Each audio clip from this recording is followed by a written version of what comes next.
One of my favorite aspects of the middle and indie market is that more often than not I will find spiritual successors for games that are taking a page out of the good old classics, sometimes succeeding in emulating the good old days, both for the better and for the worse. But sometimes games will take classics as a foundation to make something new and amazing, and sometimes you get SIGNALIS. If there is one way I could accurately describe SIGNALIS, it is as a love letter to classic survival horror, namely Resident Evil and Silent Hill from the PS1 days. This game manages to nail everything that made those games amazing, then adds an extra level of polish that just makes the experience even better to play. Added to a nice touch of sci-fi psychological horror, and you get a game I can confidently call one of the best of all time. But of course, I am getting ahead of myself here, so let's go ahead and start with the basics. SIGNALIS has you play as Elster 512, a replica, aka android, and crew member of the Penrose, an exploration vessel on a government mission to travel deep into space to locate potential new planets to colonize. However, something went wrong. The ship crashed on an Arctic planet, and Elster finds herself alone, so she makes her way to the facility to try and find her captain, someone who, according to Elster, is someone very important to her. And that's just the tip of the iceberg. True to survival horror, the underground facility used to be a working place where replicas and Gestalts, aka humans, used to work together, but some mysterious infections started killing all the Gestalts and mutated the replicas into grotesque murderous creatures. So with everything having descended into madness is how you make your adventure, making your way through hostile territory, meeting other survivors, and slowly uncovering the truth of what happened. I love this. The core of survival horror is exploring a hostile environment, where enemies outnumber your ammo and healing item count, along with a limited inventory, so you have to constantly do a lot of resource management. There is a lot of strategizing and improvising with a gameplay system like this, and figuring out the best way to make it from one chapter of the game to the next is part of the fun. So when you explore each layer of this underground facility, you find yourself subconsciously thinking, okay, I have an entire halfway of doors to explore. Maybe I should have one healing item, a gun, and some ammo so I can defend myself. I will pick up only the stuff I may actually need before I need to go back to the item box. Any ammo I use up or deplete means I'll get one more inventory space to carry more stuff I find around. If there's too many enemies in the area, I'll just sneak around. And the game really is designed in that specific way, so you face constant tension regardless if you face the infected replicas or not. Because even if you manage to save up your ammo and truly gun them all down, nothing is ever so simple. Replicas in this game are like a mix of Silent Hill monsters, with the specific zombies from Resident Evil Remake. For the former, they go down after a few well-placed gunshots, and you can save the extra ammo by stomping on them. However, like the zombies of Resident Evil Remake, replicas can and will get up after some time, which makes sense since they are androids, so the only way to make sure they stay down for good is by burning them with thermite flares. But they are such a rare resource that you want to make sure you burn the ones from high traffic areas, or to save up on everything, you can do some stealth. Unlike zombies, replicas won't attack you the minute you enter a room. Instead, they will be either stationary or patrolling the room. You can sneak past them as long as you're just walking by and not getting too close to them, or getting the direct line of sight. This will cause every replica in the room to turn hostile and swarm you. There are a couple of ways to sneakily dispose of replicas without causing too much trouble. The game has disposable stomp rods that will instantly knock down a replica that gets close enough to you or you manage to sneak up to, opening them for a quick stomp, provided they got no friends ready to chase you. The second way is to engage them in proper combat, but kill them in a place where they are far away from any door or your direct path to said doors, because even when they wake up, they will only do it when you walk near them. But that is provided you carry the right tools to pull off any of those crazy plans, and that is just one of the many gameplay layers this game has. Then there is the inventory management. I read online many people were not happy with the inventory system being limited to only 6 spaces, because it means you have to constantly backtrack if you find a key item and you don't have more space, or in some cases, valuable inventory is being used up by stuff like the flashlight. At first, I was ready to agree and make this a point against the game once I got to the negatives. But after dealing with some of the sneakier tricks the level design pulls on you, I honestly believe that actually is the point. While scavenging for supplies is important, you are not supposed to grab everything like a kleptomaniac, and while it's true the inventory space is limited, you don't really have to have one of everything at all times. I don't mind backtracking back and forth because that's part of the charm of exploring. Let's look at it like this.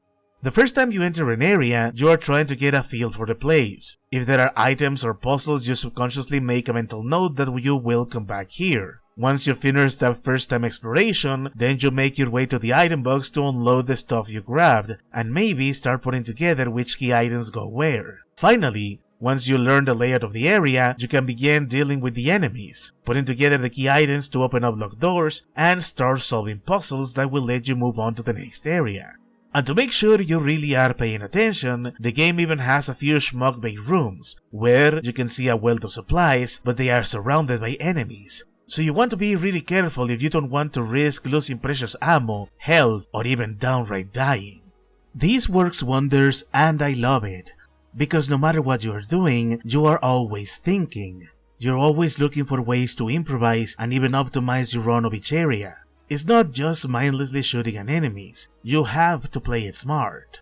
Speaking of smart, this game has some of the best puzzles I have enjoyed in years. There are plenty of notes and diaries for you to pick up, and while a lot of them have simply flavor text or for world building, they also carry important hints on how to solve the puzzles you need to move forward. You know the puzzles in this game are amazing when I actually went out of my way to grab a notepad and start taking notes. This game throws a lot of hints at you for each of its puzzles, and while there are some tools to help you keep remembering them, I found taking the notes made it a lot more fun, especially since you get a radio. The radio here is probably one of the more fun tools I've seen. You can use it at certain points in the game in conjunction with some of the notes to tune in and gather data. You can also end up using it to make specific frequencies that will affect specific places and puzzles, and will reveal certain solutions only through it. And it even has a combat purpose against an enemy that can distort everything around you unless you do a little battle of radio frequencies. It's just awesome. What I love the most about having taken notes and paying attention to the hints in the diaries is that anytime the hint clicks on you and you solve the puzzle, you actually feel smart for completing it. No guides, no NPCs telling you the solution out loud. It's just you and your brain. I know a number of people don't like puzzles, but I disagree with that. Puzzles are as important to survival horror as it is doing everything else. And all of this is capped off by boss fights. There's not too many of them, but you know the story is reaching an important turning point when it's giving you a chance to prepare and arm yourself. This is why it's best to save your ammo as much as possible, and you still have to use it wisely because the game will only let you carry a limited stock of ammo and each arena only carries enough for you to defend yourself and kill the boss. Makes for a nice climax and transition to what comes next in the story. And since we're on the topic of the story, I love the story in Signalis. This is where the multiple layer idea comes into play and why I maintain this game is a love letter to classic survival horror. It starts very basic with you exploring a facility that fell apart and also happens to be under the control of a very corrupt government. But as you keep descending, the sci-fi horror starts to become psychological horror. And you do that by asking a very simple question. How did you make androids scary? You do that by making their very concept a messed up one from the start. In this fictional world, replicas are techno-organic and built on a human template for their basic personality. A concept that is already very flawed if you were to put it in practice, and the enemies you see in the game becoming the very logical solution of making robots with such an unstable mind that breaks so easily the moment regulations stop working. And Elster is no different. I'm keeping this as spoiler-free as possible, but I am including it in the review anyway because I simply love how awesomely executed this idea is. The further we descend into the facility, the more nightmarish things start to become, and the more surreal some of the events of the game become. Starting to lean more in the Silent Hill side of things. You start to do some very reality-altering things, like grabbing key items from dream sequences or solving puzzles that keep changing the world around you. A lot of this adds to the horror and the dread because it makes you remember Elster is a replica. The game never explains how much of this is really the supernatural or how much of it is Elster herself glitching out or even being affected by the infection. It becomes a first-hand account on how her own experiences and the memories of her human template start affecting her, and interpreting that bizarre and nightmarish ambiguity is part of the fun. This is layered even further by the fact this game has multiple endings. I'm not gonna go into specifics because I really want people to play this, but I will say the way you play and the invisible choices you make are going to affect said ending, with the best part being that one playthrough is not enough. Now, usually this will be the part where I will point out flaws or downsides to this game. I was originally going to point out the limited inventory or the flashlight, but as I said earlier, the level design is built in a way where you are better off exploring first, then coming back to the item box and prepare a strategy for the places you want to visit. The game map even goes out of its way to mark places of interest, and even dark rooms that will need you to use the flashlight.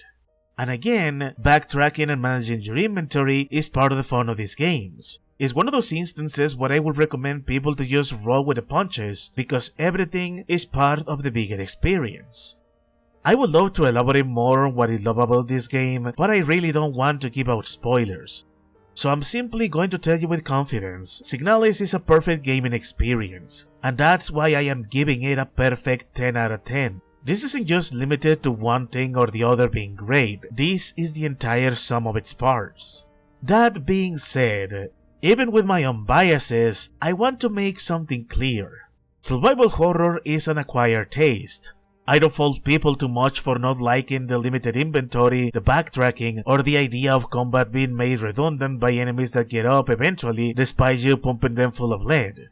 This will either click for you or it simply won't work out, and that's fine really, because that's the beauty of subjectivity. Multiple perspectives add layers and appreciation to someone's work. For me, this is why I love playing video games. I don't plan to stop anytime soon. I love seeing developers take ideas and inspirations and do their best efforts to turn them into something original to carry on that legacy.